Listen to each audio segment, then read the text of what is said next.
I want to know where we basically see ourselves in 10 years. I guess my question, I just want to know where everyone stands is when will you sell your Tesla stock? Or like what I just really want to just flush out, and like this is for everyone from Pejjy to Fa to Joseph to everyone that's on the panel.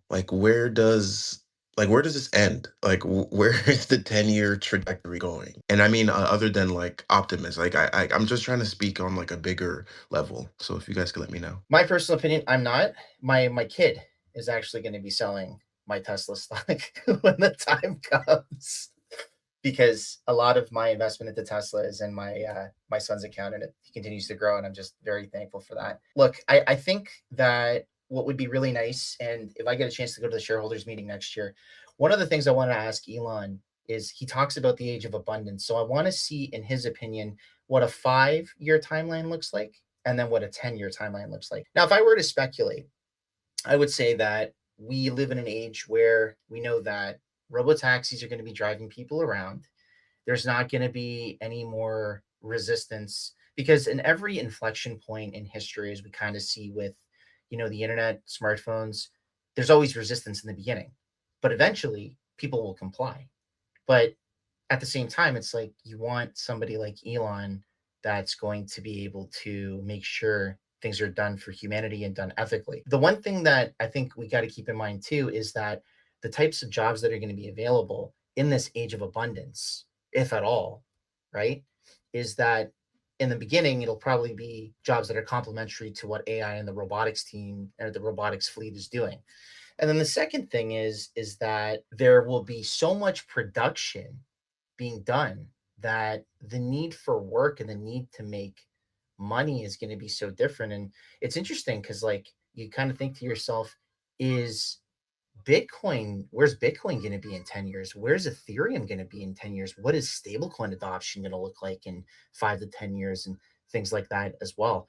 But, the main thing I think we got to take away from this is that productivity is going to go through the roof. And if you think about basic economics, when you have high supply and high demand, your equilibrium point as is at like the very top right of a very basic graph of like full abundance. So that's kind of my take. What to do with Tesla stock, when to sell it, what timeline, all that kind of goodies. Well, yes, this is a long-term investment. I mean, Fab said that his kids are going to be selling it, so people are holding this for a very long time. But my plan was that when I first bought the stock in 2020, this was a 10-year investment for me, meaning that I would not sell or do anything of that nature unless it 20x's, 30x's, or we reach 2030, then we will reevaluate, because I went all in on Tesla for the main reasons of robotaxis.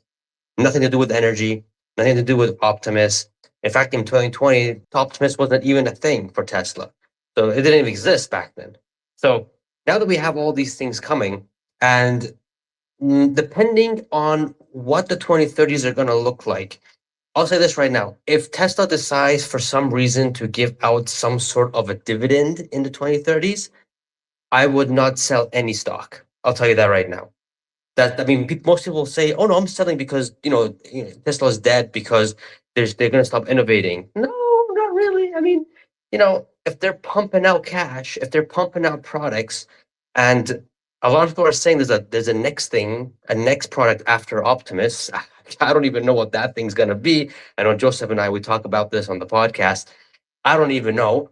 But for me, in 2030, if the stock is 10 times what it is now, I will sell my initial investment in Tesla and just let the thing ride. I'm pretty sure there's going to be buybacks by then. I'm pretty sure that there may be some sort of a dividend, even though Elon said that, there's not going to be any dividends or anything like that. No, I don't know. If they're pumping out hundreds of billions of dollars of cash flow every single year, I think, they ought to do something with that cash.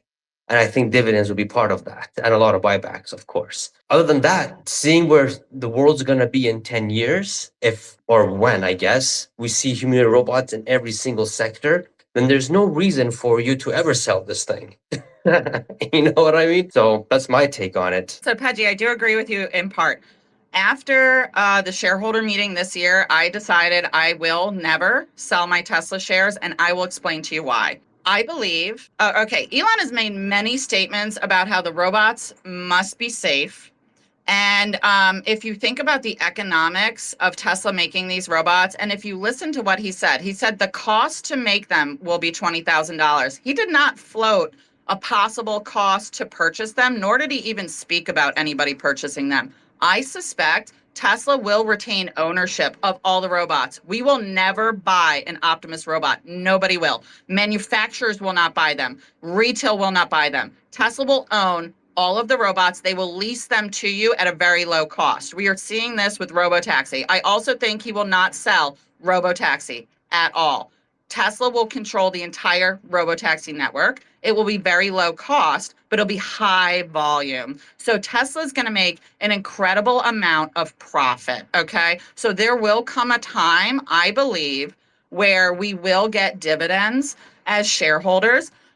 Because Elon will never have the confidence of the average person or manufacturers to be able to hold these robots, because you could make a robot army. It could get really dark and bleak. So I believe in my heart that no one will purchase an Optimus. We will lease them for a low cost, but it will end up being such a high volume that it will absolutely print money. I think that's why he told us, hold on to your shares, because the shares will end up paying us. This is just my suspicions, but it's truly what I believe. So I have already made the executive decision. Those shares are tucked away. They're actually in a separate brokerage that I don't touch. Like, I've made it hard for me to access them. I don't hold them in my Robinhood account. I like to build positions in there and then transfer them. So my can't make an emotional decision, that I make it just a little hard. Do you know what I mean? So that's my opinion on that. This is such a good question. So I really have to take some time to think about it. Based on my philosophy, if I like the company is executing the business plan according to my objective, then I don't ever have to sell the company. Whether it's Tesla, SpaceX, Nvidia, doesn't matter. If the company is good, I want to hold it forever. Tesla is a generational company to me.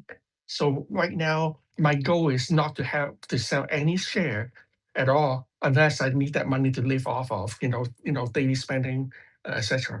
Otherwise, the remaining share will stay in Tesla. It's a hedge against crazy government also, because government can, do a lot of things to cause inflation or war, etc. If you invest in a good company, an international company, then it kind of transcend across different border. You can still own company. Let's say, for whatever stupid reason, a company get banned by country A, then the company can still run business in country B. So that's really a hedge for me to against any political concern. I don't really use a lot of money. I build the wealth for my family and the next generation, and hopefully do some charity work. So the bigger the ball, good. It simply means I can do more, make a bigger impact to things that I care about. So yeah, I have no desire to sell it.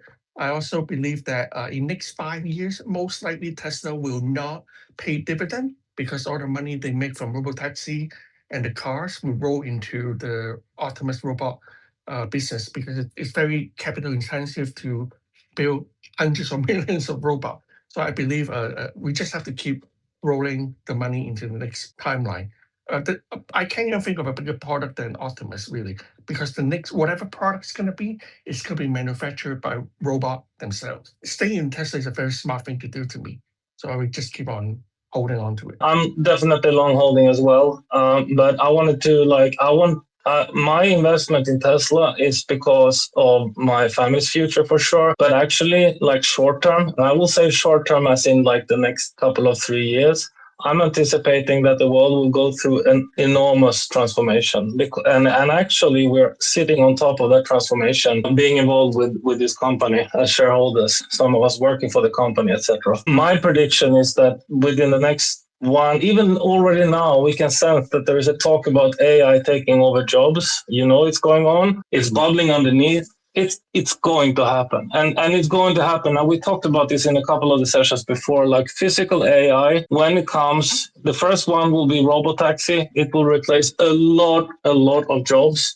Then you're going to have the truck drivers, you're going to have the bus drivers, etc., etc. Then you're going into Optimus, and Optimus is actually going to start to roll out and start to replace human workers in factories starting next year. Actually, probably already started in some places on trial. And when this grows, this will cause a lot of unrest in society. And I'm sorry, I'm talking so long time about this, but actually, it comes down to I don't think that I will be able to work for 10, 15 years undisrupted and collect my wealth through working. It can only happen through investment. And I bet on a company which I think will gradually increase in value over long term. I can see where we're going with Tesla. I can't see that with any other company. So that's why I'm long in Tesla. That said, I use Tesla as my bank account as well. So what I mean by that is that if I want to withdraw something, let's say 10% of the shares or 15% of the shares, I do that because I see an opportunity maybe to invest in some other stock that could have a short-term yield that is higher than the one that I have with Tesla. But I will always come back to the bank account. So when I'm done with that trade, I will always put it back into Tesla shares. So you will see I will be actually buying dips and maybe selling tops, hopefully, as much as possible. But I will always have a baseline amount of shares that I hope will split like probably 3 or 4 or 5 times before I sell them. I think you're absolutely right. I think it's, again, going back to my point about having like sheer dominance. One thing we got to remember though too is that everybody who's a Tesla owner and who's going to be part of the robotaxi network, they're going to get profit share in whatever robotaxi brings in terms of revenue. So if Tesla knows that your robot, because I'm not going to call it a car, it's not going to be a car at that point, and I personally don't call it a car, it's a robot, like it drives itself. It's going to be bringing people to different destinations, part of the fleet. And one thing that I think people don't actually understand is the synergy between Optimus and the robo taxis, or even like our fleet. Like, imagine your fleet is picking up an Optimus to go either deliver food or to go do a task or a job. This is another thing that people don't understand. Like, you're going to see robo taxis and our robots driving other robots within them, and they're going to be going to different destinations. So that's another thing that I think we need to look at from a 5 to 10 year timeline too. So, and in addition to that, what great better way to buy more Tesla stock than getting profit sharing from Tesla? And the vertical integration sounds absolutely incredible. So thanks for bringing that up, Jen. I didn't even think about that. Not now deepens my conviction about the whole ecosystem thesis. So that is amazing. Thank you. Like Joseph say, when you have this kind of ownership of the company that is extraordinary, like we have the CEO, the pull rabbit of the hat non-stop. I think I don't know. I'm not selling my share.